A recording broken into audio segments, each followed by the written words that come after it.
All right, let's dive into what's happening in South Florida's real estate market, because it is a really fascinating story right now.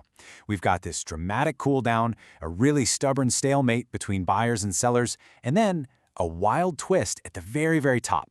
So, what is actually going on in Miami? So let's just start with this number, negative 1.5%. Now you might look at that and think, okay, that's not huge. But trust me, in the context of what's been one of the hottest real estate markets in the entire country, this little number, it's a huge crack in the foundation.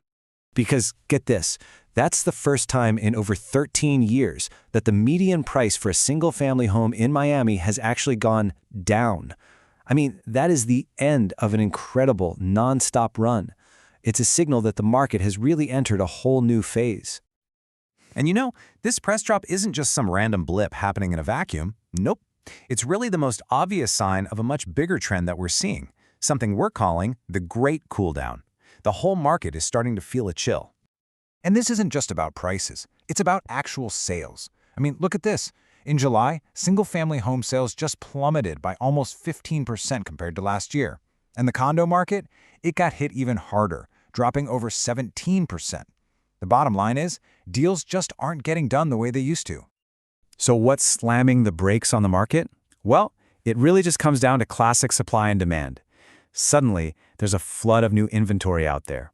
The number of homes for sale has just exploded. It's up by more than a third from last year. And that means, for the first time in a long time, buyers actually have options. And to really get your head around the scale of this inventory flood, look at this number, 14.1. Now, this is specifically for the condo market in Miami-Dade. But what in the world does 14.1 months even mean?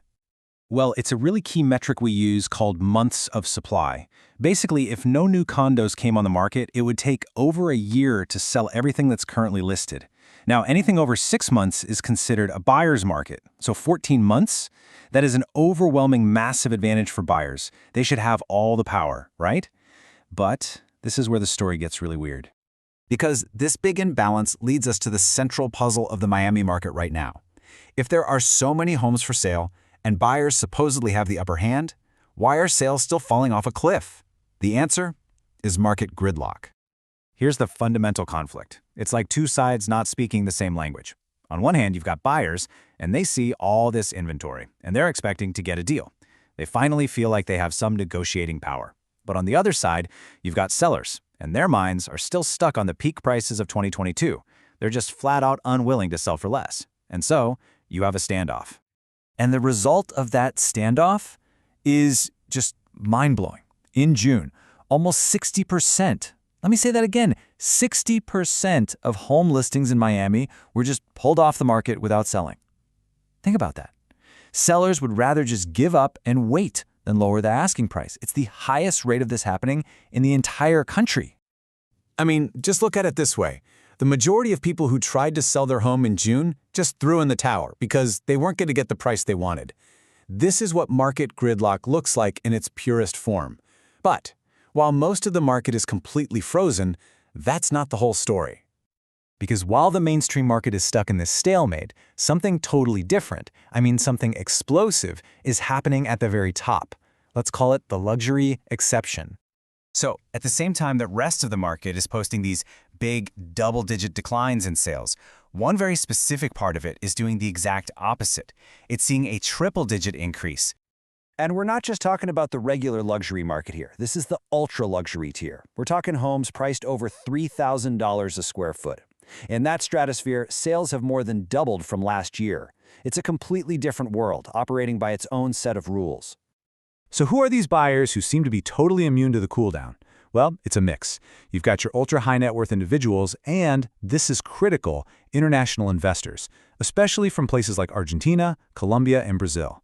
And the real key is how they're buying, with cash. Across South Florida, all cash deals make up a huge chunk, 37 to 45% of all sales, which basically insulates this part of the market from high mortgage rates. And let's just drill down on those international buyers for a second, because they are so important to this story. This next number really shows you the kind of financial firepower they're bringing to the table.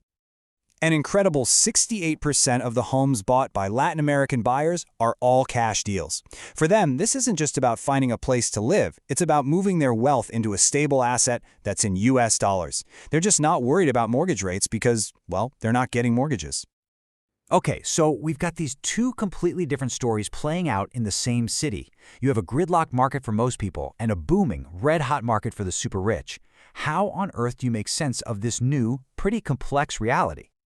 Well, the first thing to get is that South Florida isn't just one single market. It's actually a collection of smaller micro-markets, and each one is behaving a little differently. Miami-Dade, that's clearly the epicenter of the cooldown. Broward County is actually seeing a surge, but really only for more affordable condos. And then you've got Palm Beach, Which is just this resilient outlier. It's incredible, really.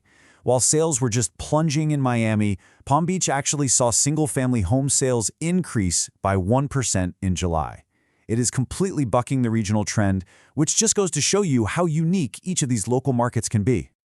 So this all leads us to the big final question, right? For the huge majority of the market that's stuck in this standoff between buyers and sellers, what finally gives? What is going to break this gridlock? Well, according to the analysts watching this, there's one key that could unlock the whole stalemate: mortgage rates. The general thinking is that if rates can just fall from where they are now into the low 6% range, a whole new wave of buyers could jump back into the market, and that would finally break the gridlock.